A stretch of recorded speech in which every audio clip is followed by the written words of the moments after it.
Very modest pay raise. All right, so we have, let's see, Ann, we're still waiting on Carrie. Steve is here. There's nobody else outside?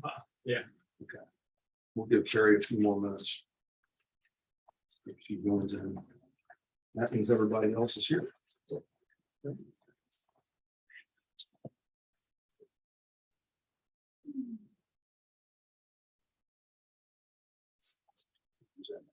Okay. I'll take it. Yeah, please. Look like it works. No.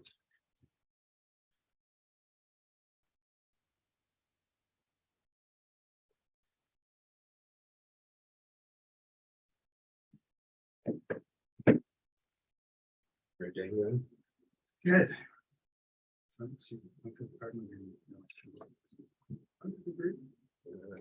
must have been. It was very good.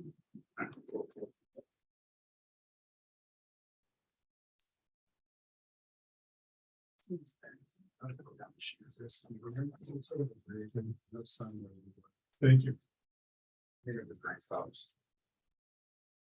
Such a good. Yeah, it was. You get the doors open? Nothing, it was 0 to 1 waiting during the day. And it was interesting.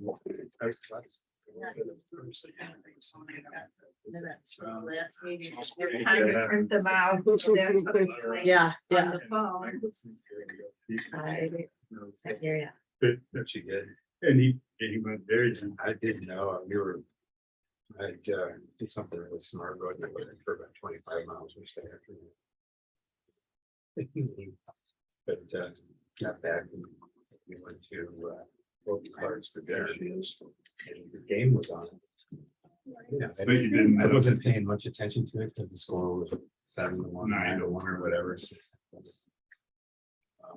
and I was just kind of watching the final inning and going, oh, it's gonna win the game, he's gonna go the distance. It wasn't until that black in And we'll get rolling. okay. You're fine. Became a little early. It's not that I'm usually early, so I shouldn't pretend otherwise.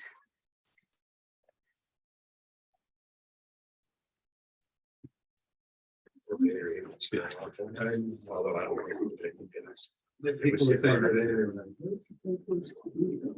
Right. Okay, you ready? I'm ready. You are. All right. Everybody ready to get started? All right. Okay. Good evening, everybody. I'm Captain Greg Perks, for those of you who don't know me.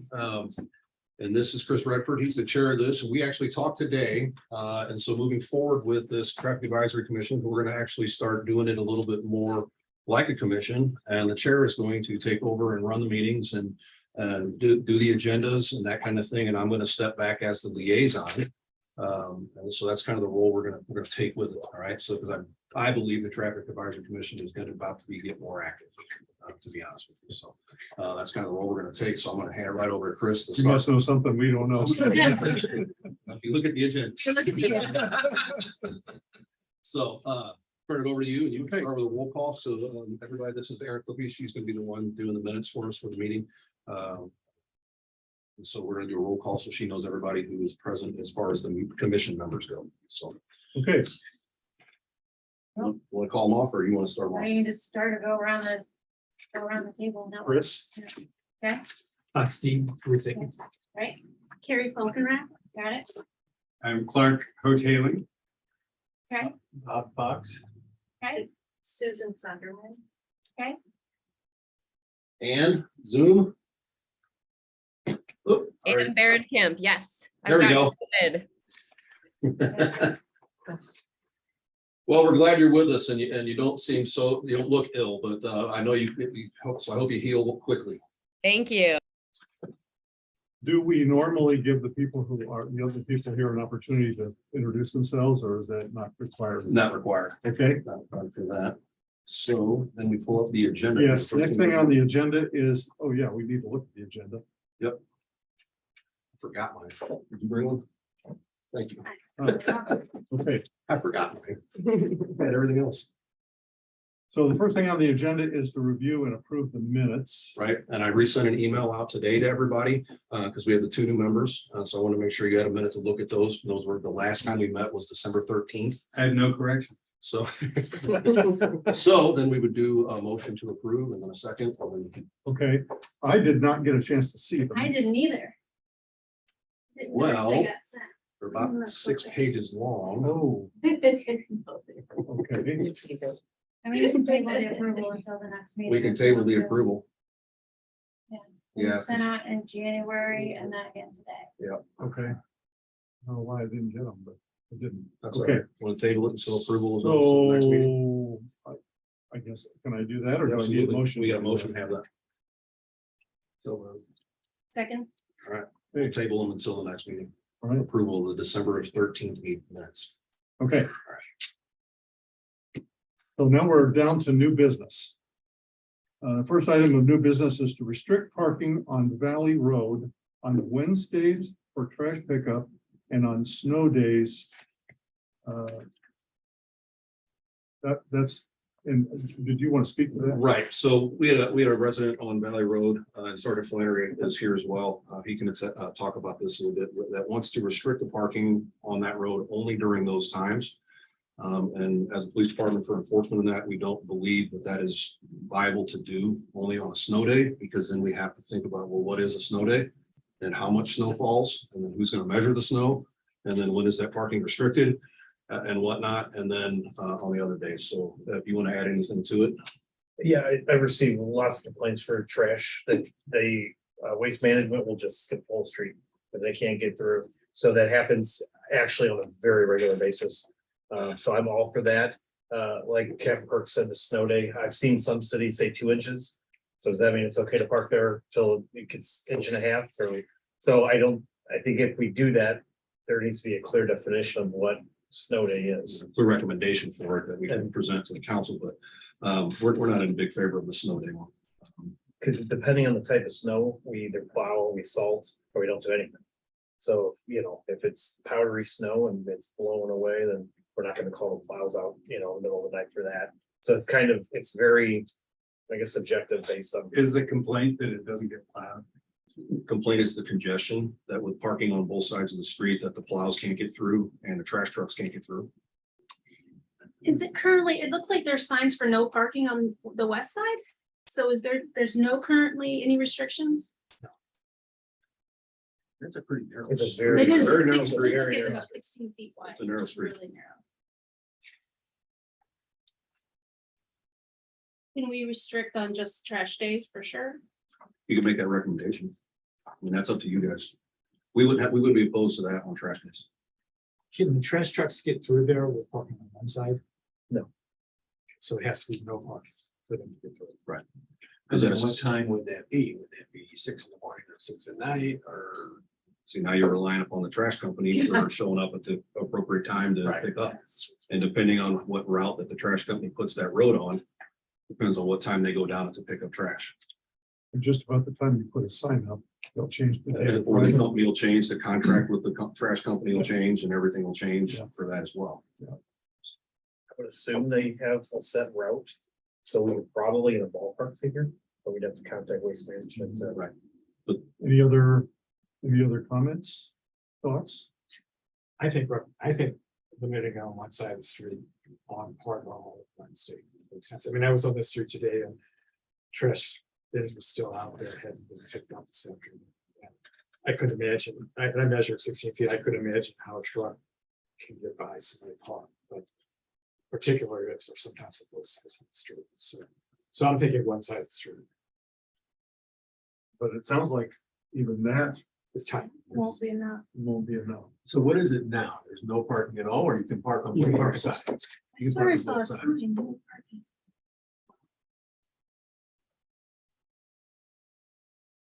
So if we limit parking, no parking on Wednesdays, then it would just be a 24-hour period or, but then you're talking, well, yeah, what if they change something? So Right. we come back a year from now and have to change it Thursday. This was a single resident request, or do you know if they had long legs. I don't have that problem, so I'm not. The complaint came in from one resident, single resident. So we, But he has, I think. I get voicemail. okay, I get- just was get a worried complaint that if from we at least a month. suggest like parking restrictions, we're gonna get residents who then are upset because they didn't know about it. Apparently, I don't want to throw anybody in that, but apparently there's one family that has like kids, so there's like 5 cars. And I think that's the main, because they're there at the end of the street, so the trash truck pulls up. Their driveway's not long enough. Correct. They have like 5 cars. So I think from what I'm hearing, that's what I hear the most from the people that call me. Okay, But that doesn't say, that's not to say other people don't. no, But that's, that's helpful though to know what brought all this on. It's a rather short street. But it sounds like we would have to eliminate traffic or parking altogether on Wednesdays if we really want to help the problem. When do they use the smaller trucks? Yeah, I don't know. Yeah, I don't think we use them in town here. Well, I've seen, is that just for rear yard pickup? I have no That's idea. separate. Trash Yeah. company. Yeah, my streets has parking on both sides. And they get through somehow. It's probably wider than 16 feet, but I don't know why you would need restricted on both sides. So based on my notes here, it's 13 feet. 13. So the average car is 6 feet wide, the average truck's 8 feet wide. So that doesn't, We go. yeah, it's- So again, any other thoughts? Anybody? So there's parking on both sides right now. And it's, the average car is 6 feet wide. Yeah, A parking lane is typically 8 feet wide. So how do cars get through? Yeah, How do my cars, street is one side I only. mean, how do cars get through at 13 feet? It's 16. I think it's 16 feet. I think it's 16. Yeah. I think It's 16 feet. Really? Leaves a 10-foot driveway. okay. All right, I checked it, but okay, Yeah. I'll take your word for it. I checked it on Google Maps, so you probably actually measured it. Okay. So it sounds like if we restricted it to 1 lane parking, the trucks could get by. Is that what I'm hearing? Just barely? based on what I've seen, I think they only park on one side anyway. I mean, I think they kind Oh. of. I don't know. I haven't seen. But it's not official. Correct. Correct, That's right. correct. Correct. Interesting. Didn't you say you were seeing a sign? I saw signs, but. There's a no parking here in the corner. If that's what you're. Is that maybe what I saw? That's what I Okay. pulled up on Google Maps here. So if they're doing it It's a tough anyway, one.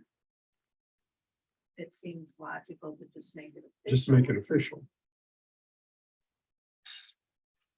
Parking only on one side. On Wednesday, I think every day. restricted all the time to one side. I don't I think think- they want that. Oh, you don't think they want that? No, their specific No. request was only Yeah, for one day. snow days. Yeah. Which I don't, and then on Wednesdays for trash. Okay. Do we have a motion? Does anybody have a feeling about this, that they're comfortable?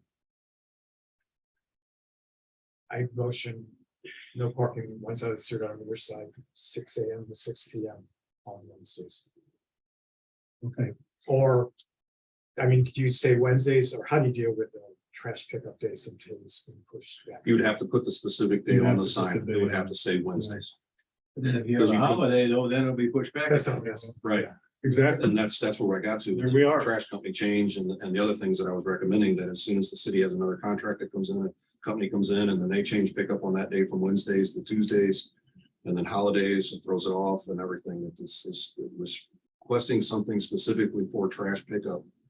It puts a dilemma on it because you're basing it off the current contract that's now in the city, and that could change tomorrow Yeah, but it's been Wednesdays for my 35 years, on your street. which is around the corner, which is around the corner from now. I mean, From the resident side, do you think there would be backlash if we just said no parking on one side all the time?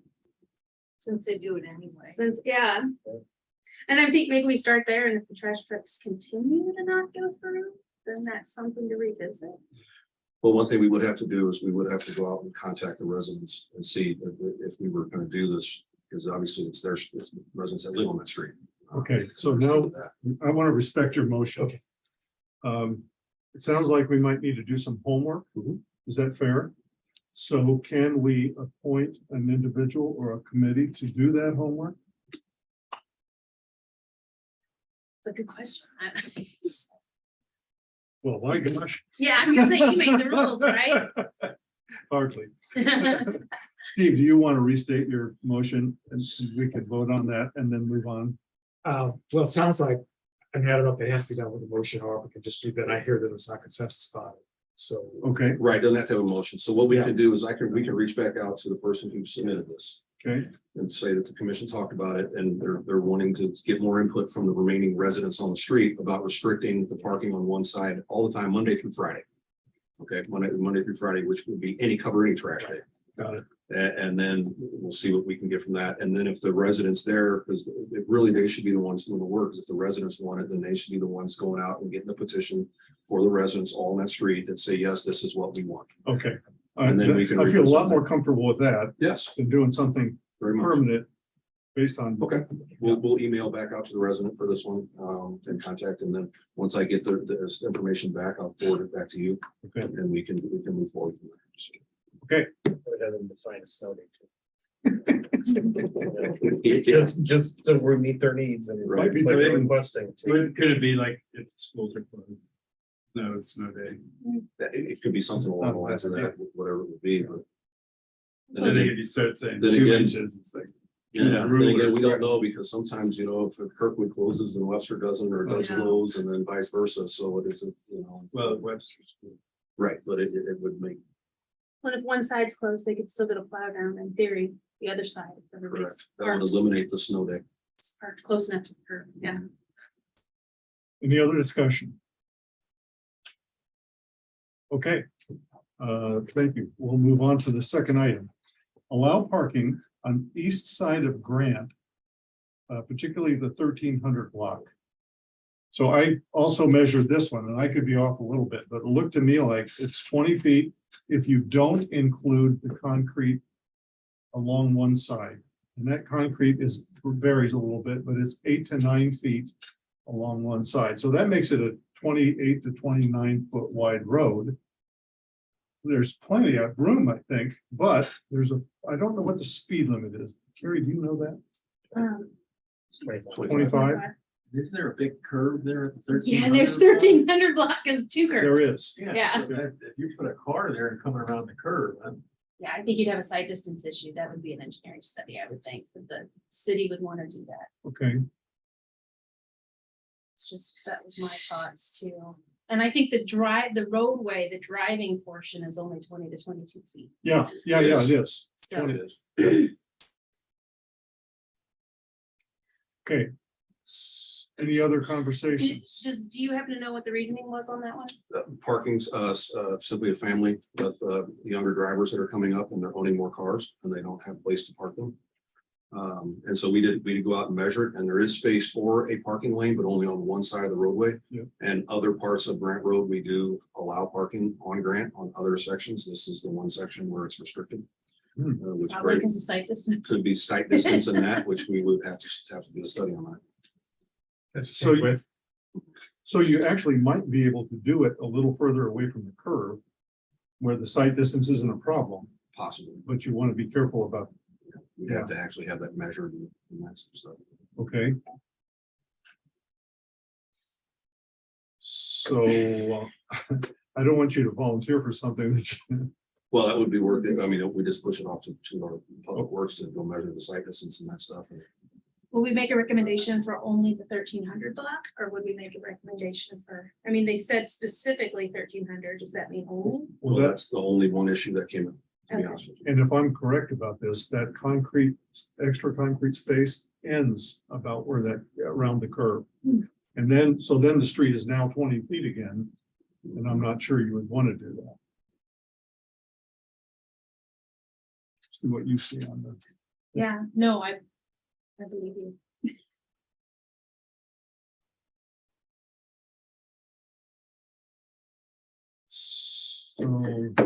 Did you measure it from Google Earth?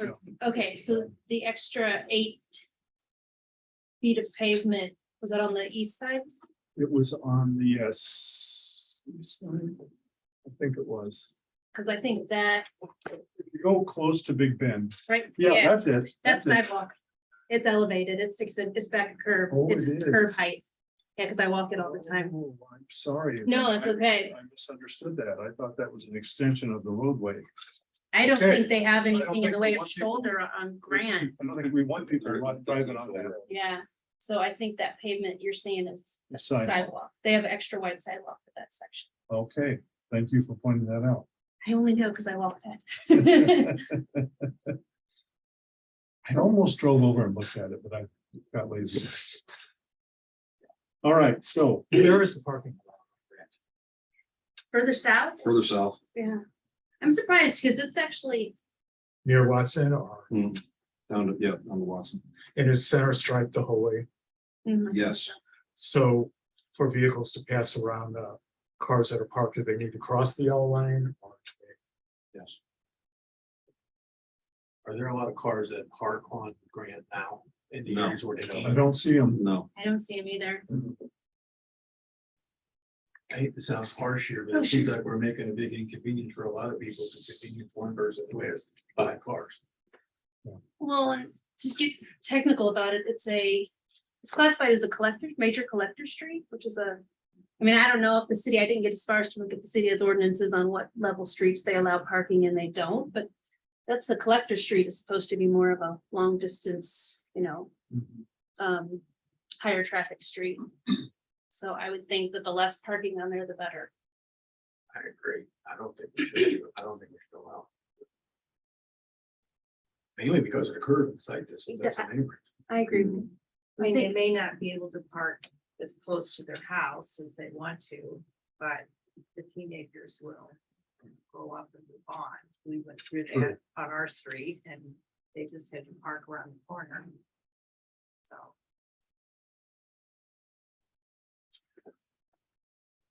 I motion that we deny that request. Do you have a second? I'll second it.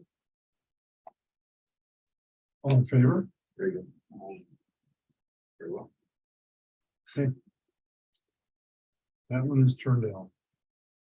Sorry.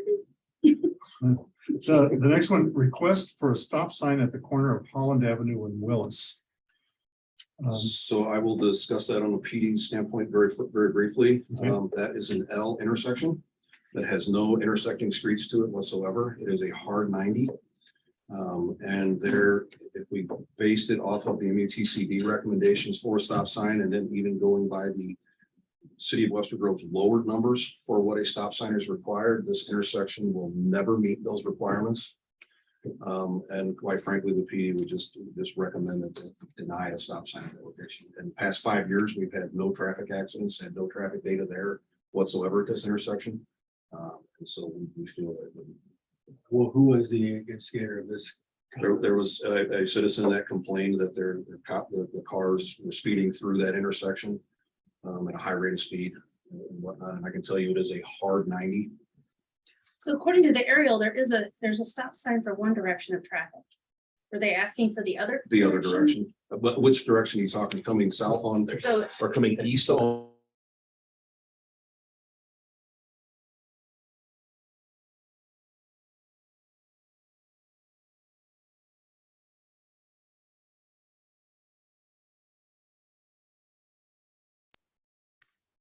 I'm not sure if y'all can hear me, but I just lost my audio feed from you.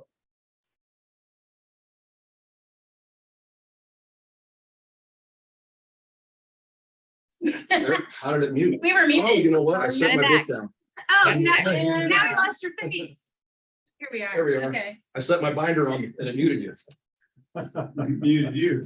Yeah, muted me. Their Willis also Thank you. tees into Holland. Could it be a different location that they wanted, or they definitely wanted that hard 90? I thought it Willis T's. It does. Does, It does, but but then it's around an the offset. corner is Willis again. Right. yeah. And even coming west on Willis to Holland, I'm not seeing where the stop sign would be needed there as well on that one. And the amount of traffic volume on that intersection would not meet the recommendations by the MUTCD, even our lowered standards for that. They're just not the car volume on that street. What's it take to ask for a yield sign? Well, it's a big corner.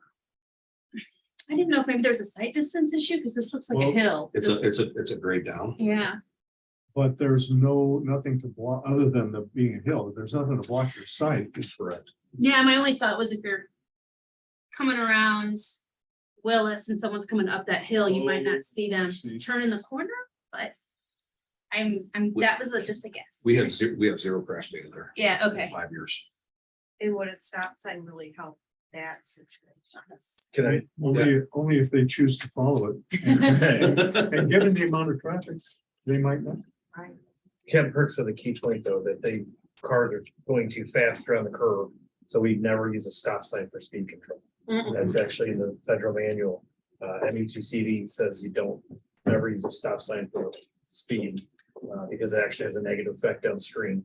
Because people are speeding down past the stop sign to make up for lost time. And if there's no intersection- Of these over the years where they want to slow down traffic. Right. Stop signs, which can be, we've denied most of them. And there's no cross traffic, so there's no reason to stop at a stop sign because nobody's coming at you as Correct. long as everybody stays in their lane when they make their 90-degree turn. You tell them to get one of those little green flag guys and put it out there on the corner. Do we have a motion? Who's got the right I'll of way? move that we deny. To the this police. Who's got the right request of way? based upon What's, it's just a 90-degree curve, there's No, no. I'm talking at the corner of Wills and Holland. Oh, so Who's got the right of way? Should be. It should be. Yeah. Yeah. And how do you know that? Well, that's right. How do you know that? because that's a through street. It's the 3 street rule. But so is Wills is a through street because there's Wills on both sides. Will's is only 1 block long. But here's Oh, Will's on I here see too. what you're saying. But it's not because it gets cut by Holland. Yeah, Willis dead ends at Holland, even though Yep, it takes it it up tees into later. Because Will is teased, yeah. So that would be clear to insurance agencies or whatever. Yeah, yes. I mean, that's where I thought to put a yield sign. Westbound on Wills would make that clear. That maybe, as I say, unnecessary. Okay, you have a motion? I'll make the motion based upon the traffic data that the city has come up with, that this is not, doesn't meet the requirements and it should be denied. Second. Second, discussion. I don't see any. All in favor? Opposed? Okay, that one is denied also. Okay. At the last meeting, Steve made a motion or made an inquiry. I'm not sure it was a motion, but the idea was, and maybe you want to speak to that so that people. I was gonna say, can I make a request that we do this topic last and cover the next Oh. request? I'm sorry. Oh, no, No, it's yeah, in it's this in order. order, but It's in this order, but I'm gonna ask that we go out of order and switch them. Okay, If all right, that's, yes. So the last one, parking on fair lawn. Request to limit the parking to one side. And I did measure that one too, and I got 25 feet. It's currently, you can park on both sides. correct. Yes. although isn't it on Sundays, no parking on Sundays? On what side? On one side. So the request came from, to just give you a little background on this, several residents on the street. Due to the congestion on the street, and then we actually had a critical incident that occurred on the street. To where we had our ambulance trying to navigate down it and it hit a parked car. Oh, Because the space between the 2 parked cars was not wide enough for the ambulance, for the emergency equipment to come down. And so we actually had this complaint on the agenda prior to this incident, and this happened after the complaint. So we went out and we measured it. And we will make the recommendation that we restrict parking on Fair Lawn on one side permanently. And the street is extremely too narrow for the amount of traffic that is on the road. Do you have a preferred side? The north side, yes. And that's the one That's the one that's restricted now for Sundays. We would just make that restriction Permanent. Permanent. So what justifies that? Because all those streets are the same width. they all got parking both sides, so it takes a fire truck hitting a car and then the resident request is automatically, it can be. No, restricted on one we side. were actually going to, after getting the complaint, which is what we get the church parking restricted and the complaints still were coming in, we were gonna recommend to restrict it on one side. Yeah, but then it's like, but what justifies, The width of the Because- lane. but all those streets are the same. And they, I mean, you know, around the, in that area of the park and stuff, they're all 24, 25 foot streets. And, you know, I was up and down today and there were cars on both sides of some of them, not too many today. So I can't see what's gonna keep anybody who wants to control parking on one side from them doing it. And if that's what you're after, No, I would, because on this one here, when we measured it, the 2 parking lanes, which were 6 feet wide.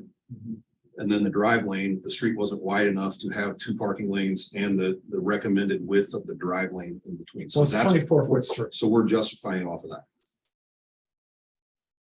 Yeah, but it's a 24-foot street. Okay. So. I mean, I just think it opens up. I mean, this east one is 24-foot street, you know, so it's gonna be, is that the answer? I'm feel hearing like- what you're saying. I feel like lots of streets are parking restricted on one side. Even if they're that wide or wider or less wide. My second objection to it is, has to do with there other, I mean, there are things that slow down traffic, including parking, and that's not the intent. But, you know, folks will be able to work through that street a lot faster now without having to worry about cars. When in fact, Baumhart and Summit are just a block or 2 blocks away for through traffic. So now folks have an open racetrack on Fairlawn as well, for coming through. Is that what they want? I feel like though, if there's, I guess it depends on how much parking is on that street. If it's heavily parked, then it's different from a 24-foot street that's not heavily parked. Now, I think the amount of parking that residents use makes a difference. And if it's heavily parked enough where EMS can't get through, then I feel like that's a concern. But that probably would vary. Yeah, and I mean, I do think, you know, if that's the case on every street that's 24 feet wide, then maybe if that's what the residents want is parking on one side restricted. I agree. I feel like it's reasonable. I feel like once you get more than one side restricted, that was where we start crossing the line. But God forbid, there was an emergency and the EMS couldn't get down the street. I think my street's 20 feet wide and we, you know, but, and the only people that park on the street park right next to each other. One end of the street, I know EMS couldn't get through, but, you know, that is. What it is. But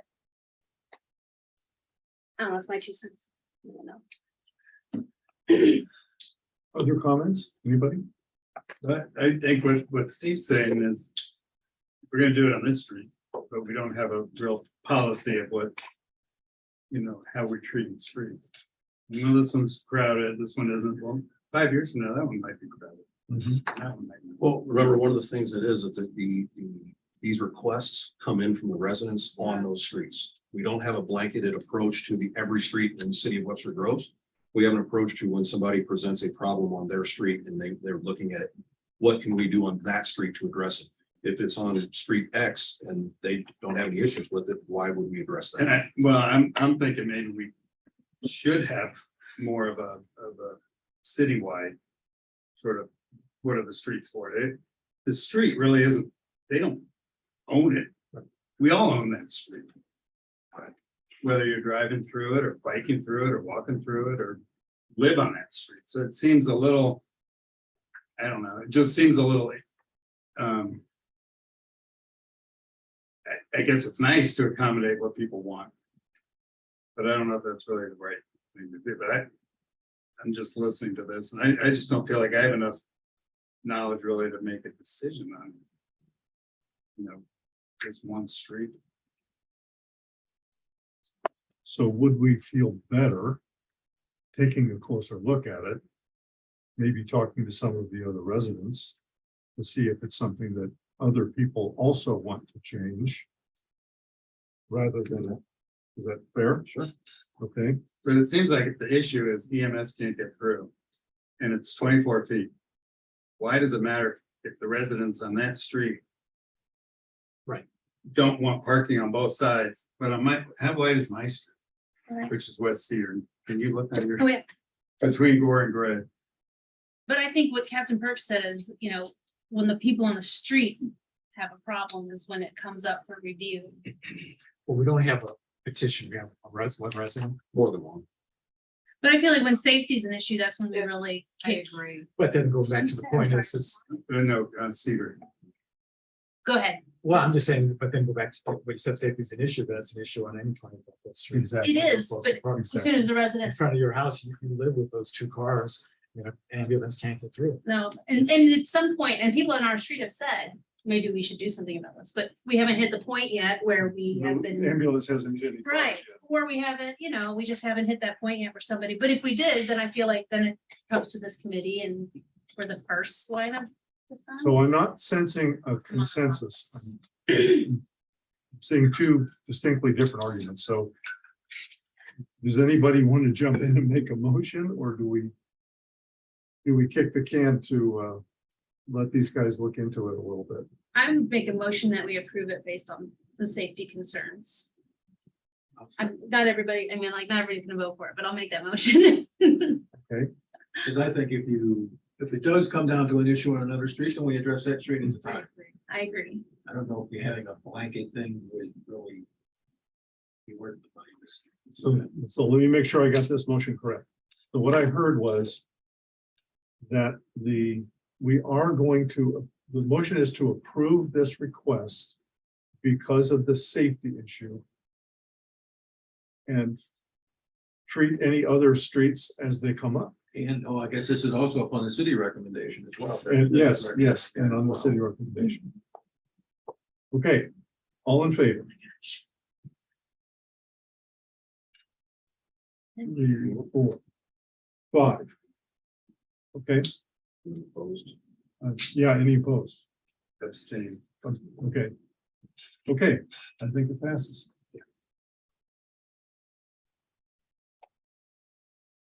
But if it comes up again, you can say I told you so. 25, somewhere in there. Everything we do, it just gets forwarded to the. Yes, city so council. yes, They'll be the clarification ones on that that. make it. Yes, so we will take this recommendation now, and then we will draft it up and then submit it to the city council, and they'll have the ultimate approval. Now, for what it. about the ones that we deny? Does that go to the city council No, as well? it's- So it it doesn't go, doesn't go that far. okay, only the ones we approve. Only ones. that we Bob, did thank you for think- pointing that out. Yes. Okay, now we're to the one having to do with the parking available to students at Webster Groves High School. And I'd like to give you an opportunity. Steve, you brought this up originally, and I would like to Right. give you an opportunity to speak to it. Jamie lives in the same street, so feel free to Okay. jump in, but I only have prepared remarks other than going back over it. So over the years, 20 years at least, students have parked in the area of the high school.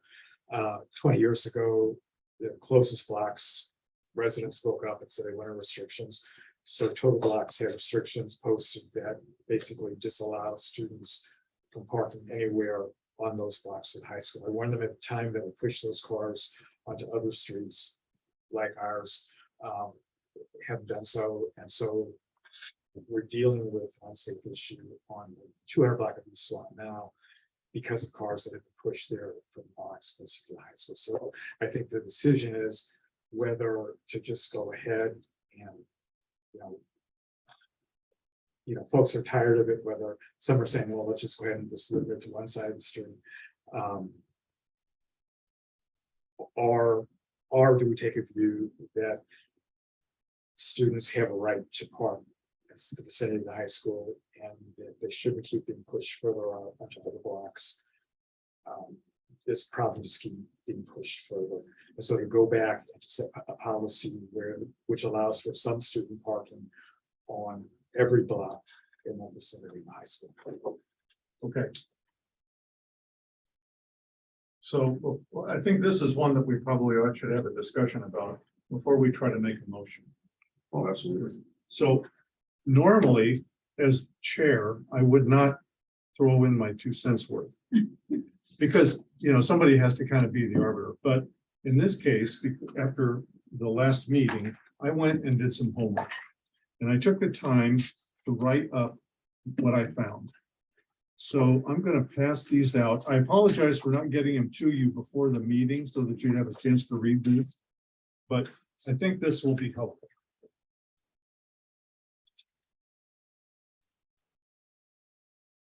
My So- gosh, sorry. While they're passing around, Big paper. Steve had brought up that he actually listed the streets that he was talking about. So I went to my best friend Google Map. And I identified where people's driveways were and where there were opportunities to park and how many parking places were available on each block. I did that for 10 streets. And so I came up with 187 total parking spaces on those 10 streets. Your proposal was to offer a third to maybe even as much as a half of those parking places to students. So if you read on down, I also found out from the school system that they have parking lots that are, where did it go? 194 parking places appear. And then in addition to that, they worked with one of the churches and rented another 16 parking places. So the school has 210 parking places to offer. They make them available to students who want to buy a parking ticket for their car. And all of those in this last school year were sold. So those 210 are used up. Then, if we add a third of 187, that's another 62. So that gives us 272 parking places total available for students, both on street and in the school parking system. So my question then was, but is that anywhere close to enough? Maybe it's more than enough. So I called the gal from Webster Groves High School back, and she told me that they have 1,061 students that are 16 or older. And so those kids would all be eligible, if they got their driver's license, they would all be eligible to, to be included in this number. Then I did some research online, and several places I learned that 16 and 17-year-olds get a driver's license about half the time. So that means that there are probably 530 students with a driver's license at the high school. Then on another survey I learned, and I saw this in several places, that somewhere between 70 and 80% of all student age drivers have a car of their own or have access to a car. So that means that there should be roughly 400 students at Webster Grove High School who drive to school. So we have if we go with this proposal, we'll go from 187 to 272 parking places, and we need about 400. So I thought that might be helpful to kind of have that perspective as we go into this discussion. That's good data. Thank you. Okay? Yeah. Now, discussion.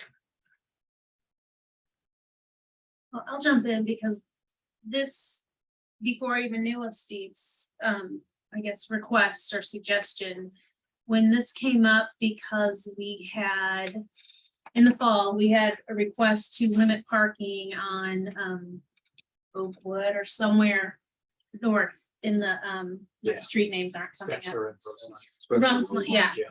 And then the city put together for us, which I have here, but kind of a description of where parking is prohibited right now. And when I started looking at that, I thought, it doesn't necessarily make sense. We've got, especially the ones that stuck out to me were Joy and Mason, which are 40 feet wide. I drove down them both on a school day and there was one car on Joy on the entire length of street. And because they have residents, I think, permitted on one side only, and the other one is time restricted to keep basically students out from 7 to 9 and 3 to 2 to 4. There was one car on Olive Joy and there was like 4 on Mason. And I thought, these are prime real estate where students can and should be parking, in my opinion. It's plenty wide, plenty wide. So I agree. I don't know how we go about, but if there's a way, I think that we can make a recommendation that maybe we take a step back. And this is where I think it ties to the conversation we just had, because, even if we just started with, streets can be eligible to reserve parking on one side for residents or no parking or whatever they think is most reasonable. That still opens up one side of a lot of streets that can be used by anyone, including students, for parking. So I think I agree that we need to kind of look at this holistically. If you think about the area south of Big Bend and east of Selma, south of Webster U, there's a lot of parking, like every street has parking restrictions that were put in place, I think, for Webster U, that is no longer is quite as necessary because Webster U has the free parking garage. I don't know if that's a problem right now, but it still just kind of calls out to the fact that it's all very ad hoc and confusing.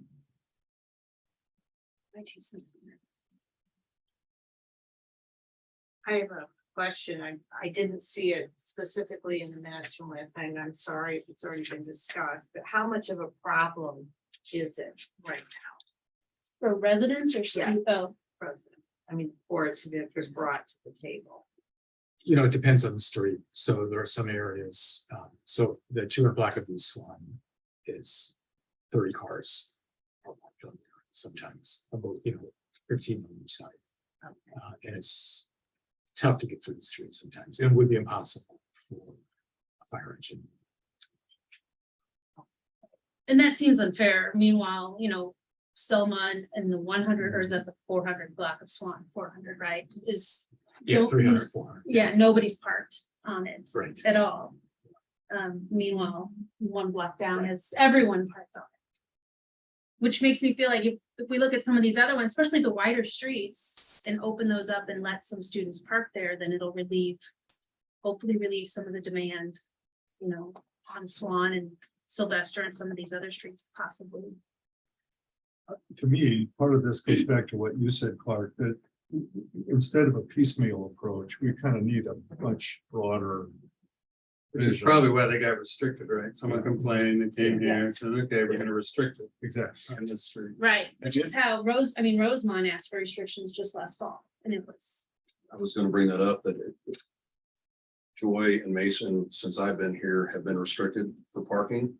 But recalling back to the meeting we had in December, it was this, I bet it was probably the same type of complaint from the residents of the student parking, the trash, the soda bottles, and this and that. That resulted in those being restricted whenever they were. And I couldn't tell you how long they've been restricted. They've been restricted since I've been here. Right. So that's 25 years. And part of it may be the Holy Redeemer, yeah. But Holy Redeemer is 40% at They're most probably not. of those throwing trash. blocks. Yeah, no, well, Probably not. and do the kids still Loud throw, music. do the kids still throw trash? I mean, if they were throwing trash in the 70s, do they still throw trash?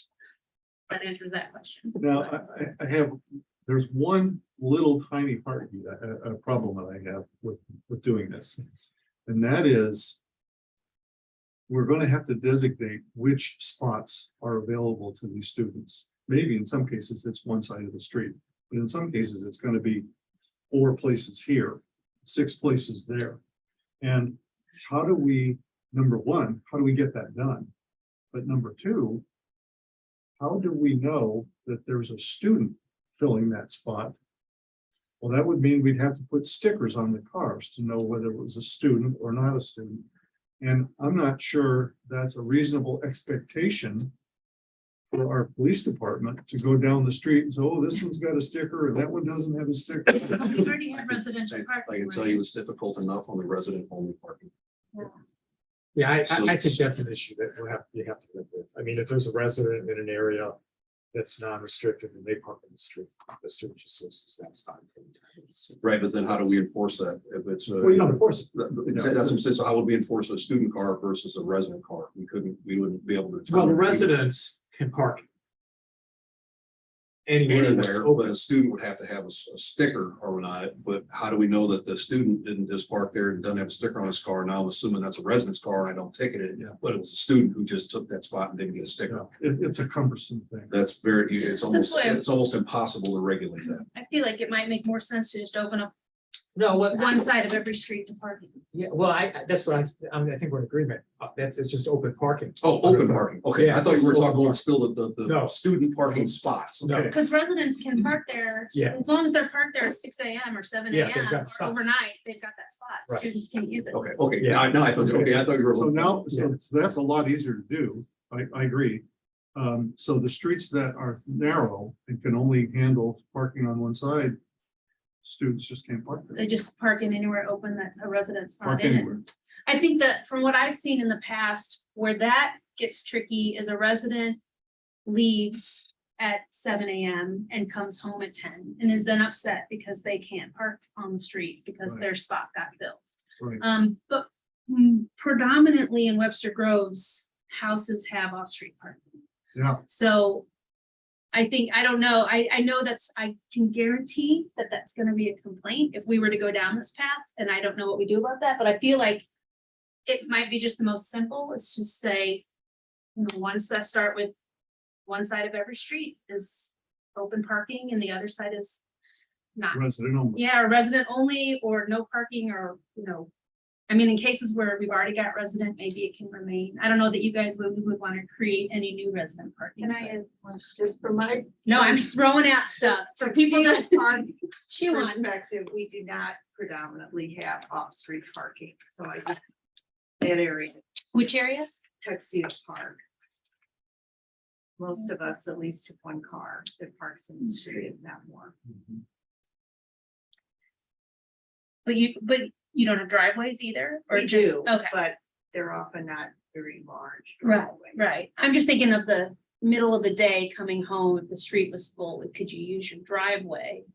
And it's for that period until 3 o'clock when all the students left. I mean, if you were on a street, Tuxedo Park is probably not gonna get a ton of students, but No. from we that don't. perspective. No, I'm But just that's- saying that. But that's my point. predominantly Yeah, no, Everybody I know. thank you. parks on the That's street. a good point. It's beyond the time when people have one car. Right. No, and I guess I was focused on the areas around Yeah, the high just, school. just to say, No, it's- just in our area, that it's It's a good point. completely not true. Yeah. It's a good point. So my image was on the one side of the street that the students would not have access to. Those are side of the block that's been totally restricted to residents only. So I would take out the middle third, leave the restricted to residents on the ends, so that if I lived in the middle of that where now students are parked, I know likely there's gonna be a spot 100 feet down the street Right. on my side, because it's restricted to residents only. So it may not be right in front of my house. And I don't always expect to park right in front of my house. Yeah. On my street. And then to deal with that, I mean, it's just, there's these streets up and down the signs, so it's not new poles at all. It's just changing the signs in the middle third that are on poles. And having what's in Arrows. between them Mhm. be open parking. How many spots would we gain doing that, I guess, depending on how. We would gain, If we- 62 parking spots. yeah, and I suspect if we really study it more carefully, we might find 10 more, but it's, it's roughly that. I will throw this out there too for you all to consider, is that unfortunately, in the minutes, that map that we sent out and all those different color codes, those are all different ordinances that are in place on the books right now. And every single one of those ordinances would have to be either amended, rescinded, or changed somehow with council approval. So that is an astronomical feat in itself as well. I think there is council. I wish David Franklin's not here, because I think there's council support to do it. But I agree with you. It would have to be done. So is this a complicated enough thing? And I hate to do this again, but is it something that we should study more carefully before we try to make a motion or a recommendation. Or is there a sense that we have a decision here? I feel like any recommendation we make is only gonna start wheels in motion. So I feel like if we made a recommendation that at least got those wheels turning, it might be good. Just because I assume, there's the ordinance question, city council question, they might convene people to, The enforceability yeah, question? to look at this before they want to weigh in on it too. But I'm trying to figure out what our recommendation should be. Something along the lines maybe of what you said about, coming up with a clear, more streamlined plan or a, more concise, and, overarching Yeah, approach. yeah. I mean, I don't know if we could just make the recommendation that the multitude of parking restrictions be evaluated for yes, streamlining. yes. I see that. I see Ann nodding, yay. I'm just trying to figure out how to word it.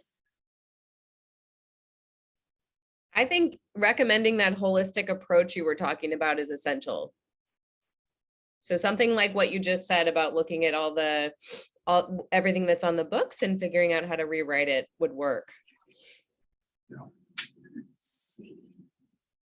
TAC recommends. I would guide you to say that you'd have to have it within a certain distance from the high school. Because Yeah. again, So we know which streets are there are affected. parking ordinances on the books that have nothing to do with the high school parking. Right. So a holistic approach to that would be. Our traffic, you ought to see our traffic. It's.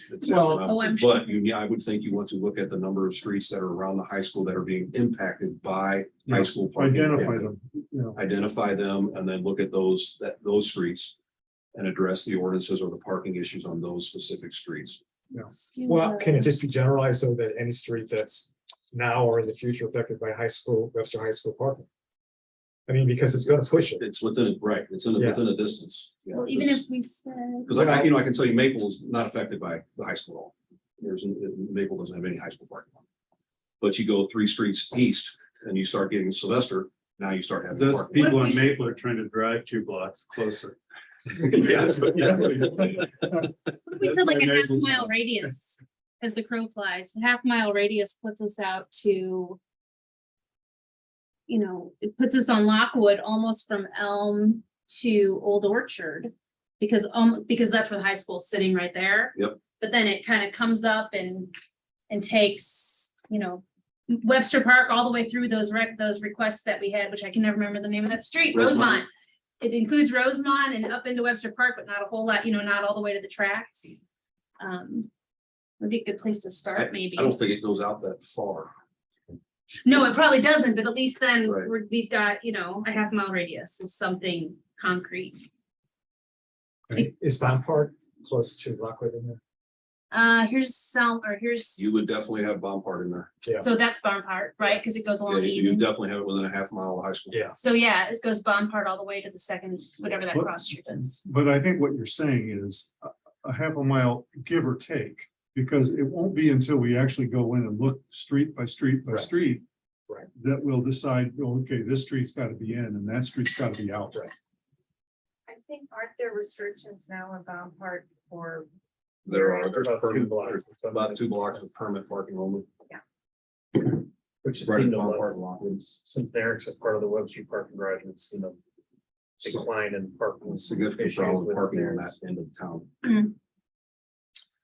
With the parking. I mean, I just think that's a place to start from, that you look at all the streets within that area and say, this one has restrictions, this one doesn't.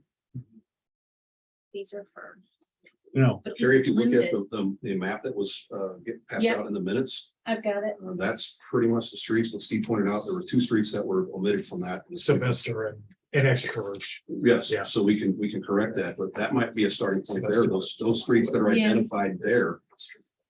Yeah, and there was something else up here that was, I remember finding out, oh, there's more on Orchard. Yeah. There's some, and Rosemont has restrictions, that's what it was. They Yeah, asked for more, yeah. So there was a couple missing on that one, but you're right, that's a good place to start. We could start there. I don't know if everybody remembers them. I think that'll give you a more localized point to look at. Yeah. That's currently what we have in place.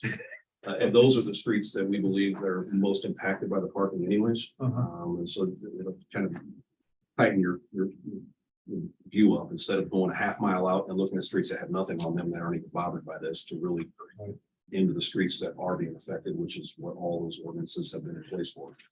As long as it's not difficult to go to the next street, if this creates an issue. Correct. A black hole. Right. So however. So I think with what we're trying to do, or what you all are trying to do here is alleviate the parking problems by all these restricted ordinances. And I think if we do that and do it effectively, then it won't push it out further. Right. It'll open up. Oh, it'll parking. open up. Exactly.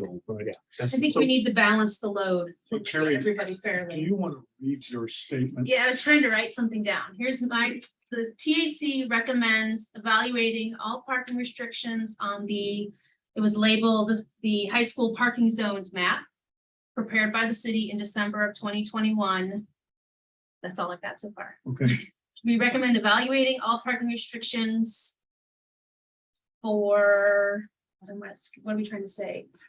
Well, Conciseness or consistency. consistency. Yeah. Yes. and maybe fairness. I mean, if you have- Yes. Yes. With the goal of balancing parking availability around the high school. Oh my gosh, my handwriting is getting worse and worse as I go. I think you now have the longest motion. Bender. Don't invite her back. She's wordy. Okay, But now we don't have anything specific other than looking at. I think I guess So- my hope was that we start that wheels in I don't motion. think you really need a motion for that. I don't think, No, I don't think any okay. motion. It's not This is not a motion. You don't need This to is. vote on that. So how does it go up the chain? If we Well, don't make a So motion? right here, what we'll do is, Sergeant Flannery and I, we will compile up the ordinances that map consists of. And we'll also put in there the ones that include Mason and Joy, which are those really wide streets. If you guys want to see those as well. And then we will get all that to all of you. We can disseminate that out, and then you can start diving into that information and looking at this. okay. So do we want to appoint a team here, or do we want to Have one. That's what the commission's for. You're Okay. all part of it. Okay, Can I bring up something? I know this is, I got volunteered for, it. So I know this is gonna be a lot of work. How that goes downhill. Mhm. We're doing this at the perfect time. I wouldn't want to see school start and then us having to change things. I think that would be an absolute nightmare. yeah, They had the students Good point. parking here and then all of a sudden change. So time is of the essence here. We have till August. Because Public Works may get to Mason on Wednesday and they may get to, Joy on next Tuesday. So it's gonna be as soon as our two guys in the sign department can get the signs up. So it's gonna be kind of a revolving change. Right. So I would love to see this done by the first day of school, and that way That's- we can. I agree. That's a task that's gonna be pretty hard to meet though, because remember, all of these ordinance changes have to be submitted to the council ahead of time. And then it has to be voted on and approved by the council. So we may be able to get some of you all maybe with us, we'll do it, get someone next council meeting, but then the next council meeting, the next one. So yeah, well, We can even let the school know that, hey, we're working on this. We that's- may not have it Bob, done by the that's first day of school, but we're working on this to let the students know that, hey, this may change. We're trying to do the best we can, but no, that is exactly what I wanted to speak to next. Pam Frazier, who's Yeah, responsible for this at the high school, was until you get- thrilled that somebody is finally looking at this. I bet they are. She gets it all the I time. bet. So we would, I think, want to reach out to her and let her help us sell this and this Yes. program. And Can we possibly meet more frequently this summer in order to get more done before the school year begins? Sure. Or they could do it as like that. Or have we all laid out a plan for how frequently we will meet? Well, traditionally, we only met when the police department had an issue for us to deal with. But this is a little different. We're kind of taking on a more proactive role here. Right. And I So- I also want to bring up Elm safety and traffic calming. That's where my passion lies because I live on Elm. So I'd love to get the ball rolling there as well with, I have a safety improvement plan that I can send out. It's in a PDF via email that we could talk about maybe at the next meeting. Yeah, absolutely. Submit it as a request to get on the agenda. Awesome. Thank you. Yep. And I have a comment. It struck me that Webster a couple of times that school boards deciding to work on the parking lot at Moss Field, and that's the biggest part of this, the $42 million proposal, whatever it is, rather than more parking in the high school. So they pick their priorities. Although that being said, I have a student at Hickson and that parking lot is falling apart. It's the whole, it's the whole It's gonna eat stadium, a it's the whole car. parking lot, it's the whole Yeah, deal. But just even the parking lot, I'm surprised it hasn't eaten a car yet. I agree, going to the rec center Yeah. and the pool. I don't know where they find additional parking. I mean, they've already got rid of the tennis courts and, I mean, I hear exactly what you're saying. I don't know where they find more land. I don't, I mean, there's no way that we could, as a, to build up. there's no way as a district we can afford that. They would I have to mean, build it's up. just building up it's ungodly expensive. It's 10 times what a surface lot is. There's no, I don't think there's any way they could. Yeah. About a 4-story parking garage right there. I just don't see, yeah, there's not a voter, we can't even get. We can tell it's- State. if you come up to the top floor, you can see the fireworks.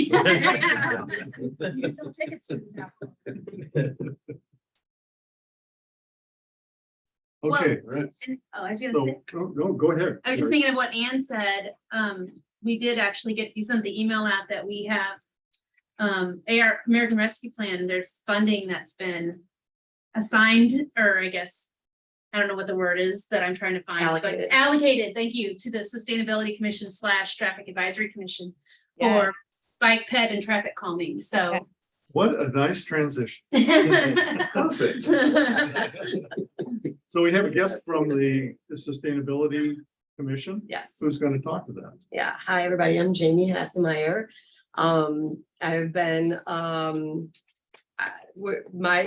Sustainability Commission is really interested in partnering with you all. Before I get to that really quick, I do want to say we should try to be encouraging the students to not drive and to bike to school. They all live close enough. That's a cultural shift that can take time, but also I'd be interested in a conversation with Pam Fraser as well to help try to build some programming in on that to incentivize the kids to They don't use walk and lockers bike. at the high school. They don't. They don't. So, and that started with COVID. So they can have a 40-pound backpack on with a bike. Yeah. That's not necessarily always something that can happen even if you live close. Yeah, right. And it really is. They don't use the lockers. Are they going to be restarting that again? Do you know? Your guess is as good as Yeah, mine. so that'd be interesting to find out before Yeah. building a culture of cycling, but we all need to reduce our carbon emissions, and so that is one really easy way. So that said, the city has a plan that was done by TrailNet in 2014. That is a pedestrian and bike safety plan. And it's a really great 100-page read if you're curious. It's on the city's website in PDF form, so you can peruse it. They offer, some interesting suggestions on how we can make our city more bike and pedestrian friendly. Not a lot has been done with it over the past few years. I've been on the Sustainability Commission since 2019. So we picked it up recently after I became chair. We created a subcommittee to look at the plan more closely and to be able to identify with the help of Public Works, a north, south and east, west corridor for bike lane marking. And so I don't know if you've noticed, but on Lockwood between Berry and Rock Hill, we have significantly changed the streetscape and added protected bike lanes there. It's supposed to be able to continue all the way down, I think, to Big Bend along Lockwood, not necessarily bike lanes, but sharrows. If you know what those are a little bike symbol with the little arrows on it to help motorists understand that they have to share the road. We also have some share the road signs coming. And Jamie, just on Lockwood, it's not protected lanes. It's designated. You're right. Thank you for It's the not, I mean, correction. that is a difference. Yes, In how they're separated. So Yes. right now, they're designated, but not protected. not protected. There is like a 4-foot buffer that's marked, but you're right, there are no partitions or anything in between. So thank you for the correction in that terminology. We also have the east, that's the east-west corridor and north-south corridors, Bompart. And then zigzags over to Edgar Road. So that we have at least identified some areas that our cyclists and our cycling community and those of us who are just kind of using our bikes for transport, feel a little safer and seen. But that was the first thing that we did, and we are very, very eager to look at the plan again, to see what other areas we can identify. Our main goal, one of our main goals with this subcommittee is to make Webster a more people-centered place, to make it safer, to really encourage folks to get out of their cars. It is such a walkable city. Hard, I know, on 100-degree days consecutively, but you get my drift. And so what we would like to do, this is the walk and pedestrian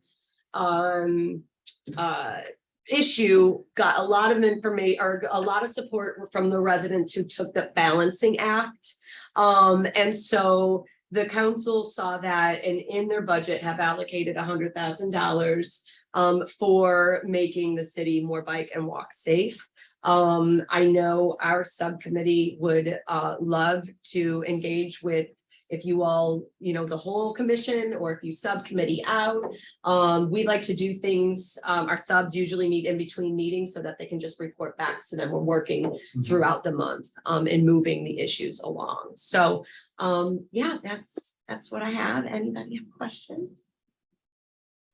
I've got a question or a comment. I'm a cyclist, and I ride frequently from my house, which is on North Elm between Kirkham and Lockwood to the Grand Trailhead. And the way the roads are striped in Kirkwood are different from what they just did in Webster. So it's a little confusing. Yeah, that might be above my pay grade. They're not finished on Lockwood yet either. Yeah, I I'm don't, not sure what they've done in Webster meets MUTCD, to be honest. And I don't know, but each city can come up with their own striping plans. It does, but when you're Yeah. going right, I going know. right from one to the other, the Kirkwood one is you've got it's not protected. You're in a lane and you've got the parking lane to the right. And on Lockwood, you've got the protected buffer, which is where you'd be riding in Kirkwood. So it's just like you're over here and then you cross city boundary and then you're over here, and it's just kind of confusing. Yeah.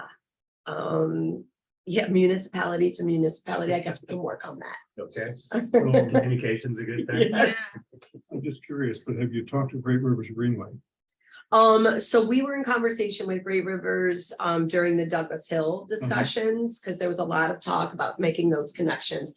That is absolutely a conversation we would love to entertain. Great Rivers, and then there's another. TrailNet TrailNet is they built the plan for us, but the county has also been looking at, since prior to the pandemic, an action plan for pedestrian and bike safety.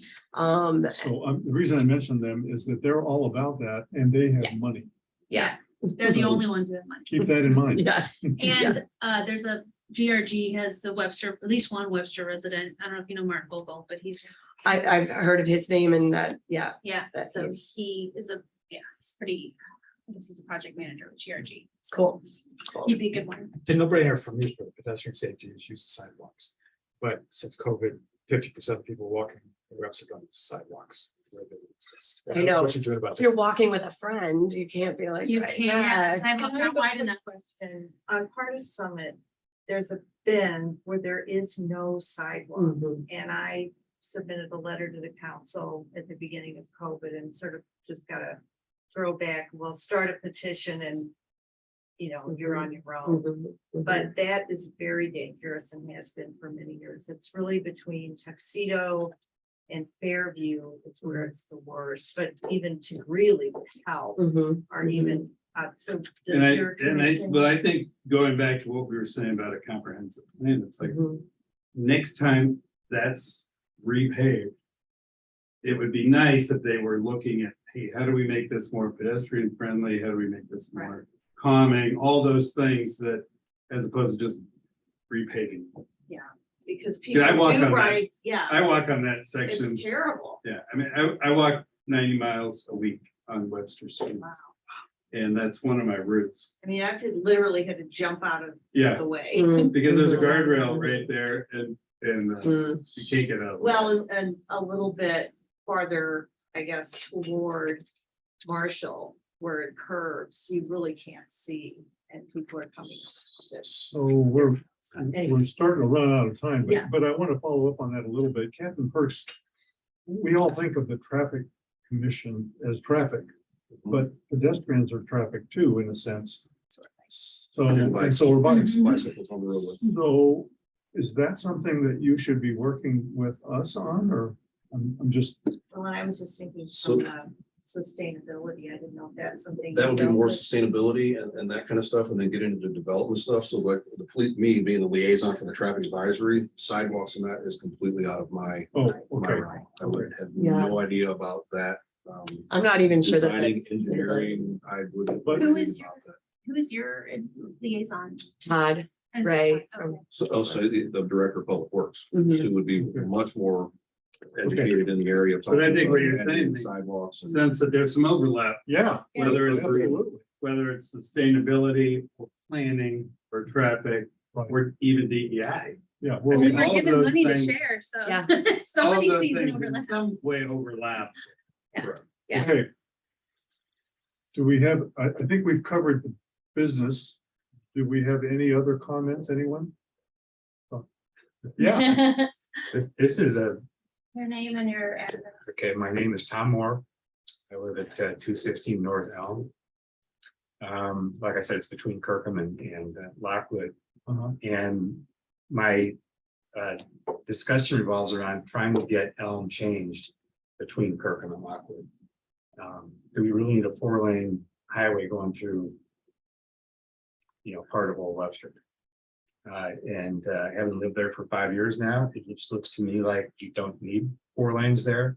You could merge the 4 lanes coming off Kirkham, going up, and then obviously redirect again when you get to Lockwood. But right now, and it seems to be getting worse, like a lot of things did during the pandemic, that you have people racing, drag going up from Kirkham to Lockwood. You got 18-wheelers throwing on their Jake brakes.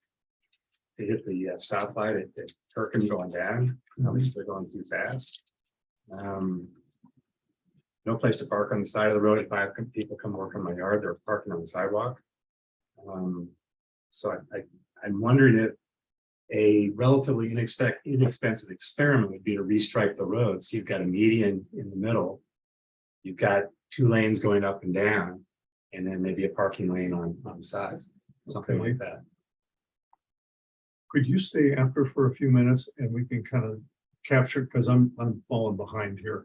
I can kind of capture what it is you want to do, and then maybe we can make that a topic of discussion for the next meeting. Would that be acceptable? Okay, sure. This is I've got I've got an unhappy toddler in the background, sorry, but I'd love to wrap that in, Mr. Moore, to the conversation I want to have about South Elm, because I'm very aware of the issues you guys have up there as well. Okay, So I can add that to my agenda. okay. I completely follow you. Thanks. And I agree with you that we probably don't need 4 lanes there. And my guess is it was done while they were trying to make Elm 4 lanes all the way to 44. Mhm. And that obviously fell apart years ago, Years. but the remnant is still Still between there. Kirkham and Lockwood. Okay. Other comments, sir? Is this the citizens comment time? Yeah. Yes, Okay, Ron Zager, 337 Goblin. as a former member of this municipal advisory many years ago, and I want to thank you all for serving. I'll remind you, as you already know, that it is an advisory commission. You advise the city council, and sometimes they accept your advice, sometimes they don't. I remember vividly one meeting we had where we approved one proposal and denied another one, and the city council went in exactly reverse. So that can happen.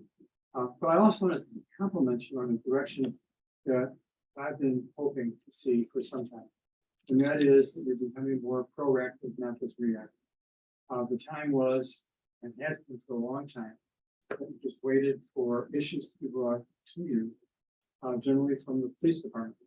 And it was a one-way conduit. And I'm also glad to see that the chair is now chairing the meeting, because back when I was on the commission, the police liaison pretty much ran the show. Not that they don't do a good job, but they're available to have. You're wrong, but it does make it more a traditional commission, board of commission, in the sense that it's really used to. So keep up good work. I do like what I'm also hearing, that is there's all kinds of traffic, vehicular, whether it's moving or parked. And parking can make this as much a problem as moving stuff. Stuff with wheels or not wheels.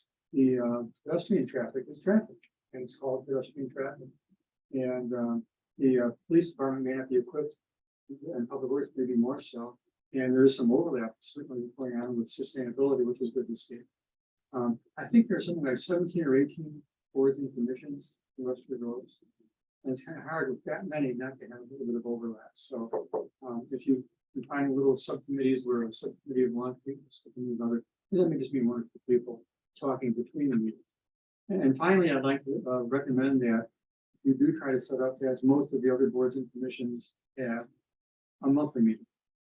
And if there's not enough to speak, that it's much easier to cancel a meeting, and you won't mind at all, than it is to call one at the last minute, hoping you can find the time and space. So if you could at some point establish a regular monthly meeting, time, date, and place, I would highly recommend it. Thanks. Thank you. Thank you. Okay, thanks. Other comments, other business?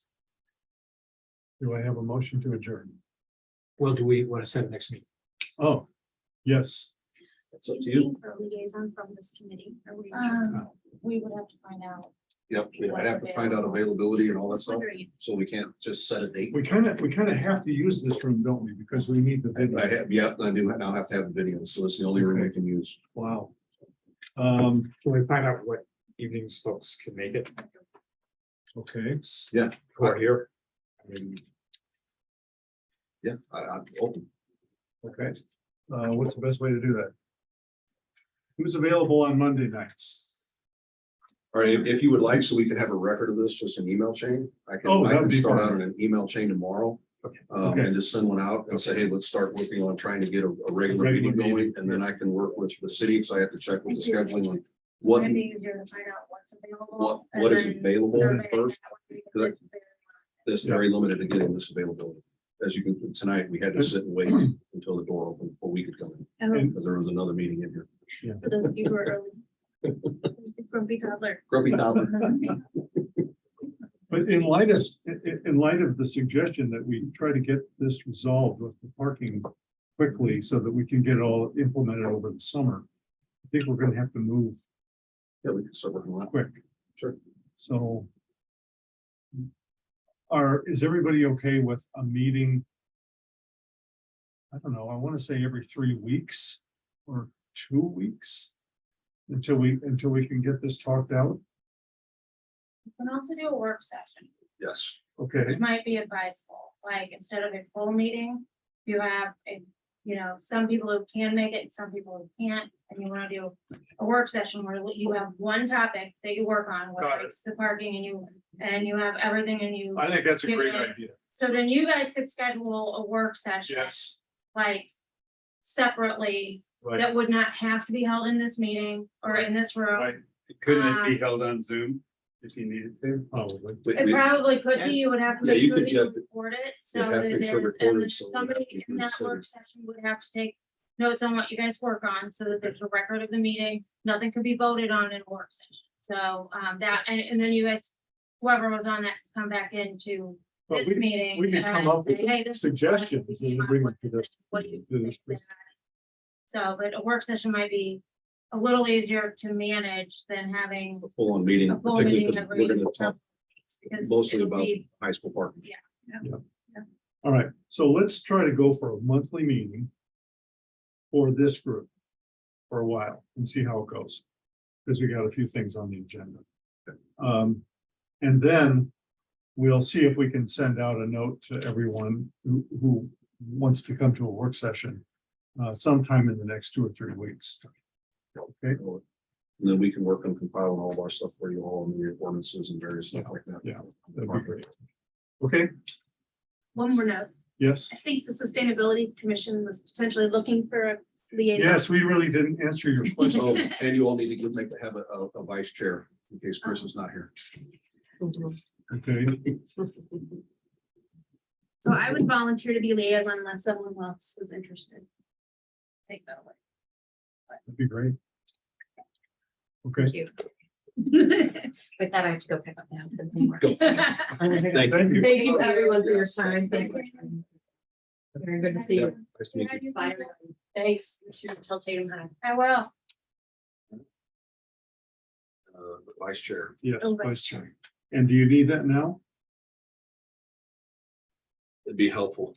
In case you can't make the next meeting. Okay,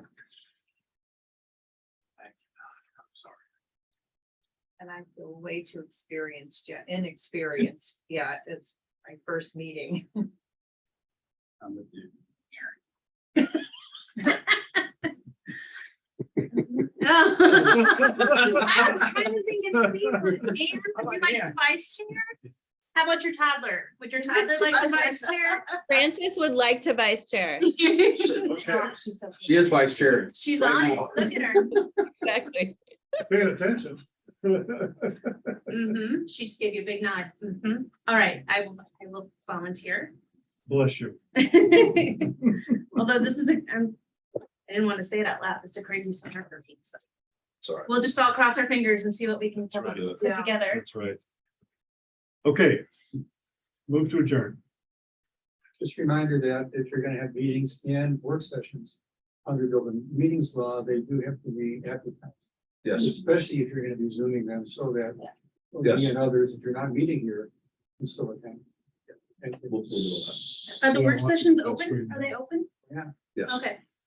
I did not. I realize didn't know Yes. that. that. Yeah, I didn't either. So it They're would be, not open for comment. they're not open for comment, like a meeting is open for comment. They're just open They're for just open watching for watch you can Okay. be, You can be present, not there. yeah, okay. observers. But we still would have to advertise them. But so once we figure all this out, when you're going to hold a work session and then we'll get a meeting out, we'll have to announce. And it. how soon in advance do you need to announce that? That's 24 hours. 24 hours, I think by law, but I mean, as long as you give us a week or two in advance, then we can get it up on the website and everything. like that. Apparently getting stuff up on the website is much easier now than it was. Extremely easier. So let's say a week. That gives you time. Perfect. Okay, For a work session. Yeah, yeah, For a yeah. meeting, Yeah. let's make it longer than that so we can make sure that we have Oh, yeah. enough people for a quorum for No, a no. meeting. no, I agree. It'd be great to set a regular meeting night. It would- Yeah. I'll work on that. I'll have to get with Jennifer Conrad and figure out availability of this room and then we can do that. Okay, If we had this room now, I guess days is what the second Wednesday, so we would be trying to. Possibly. I'll have to check and see. it'd be great. Right, Yeah. I'll check and see on it because all of the other commissions have meetings in here and council has work sessions and everything in here as well, so. Yeah, and then we have to work around court and. Yes. Yes. So I hear you, Bob. I'll let you guys know. We'll start everything. Motion to adjourn. I so moved. Second. All in favor? Adjourn. Okay, Thank thank you. you all for your, Bye, guys. for your Thanks. patience. Bye. Hi, Francis. Bye, Francis.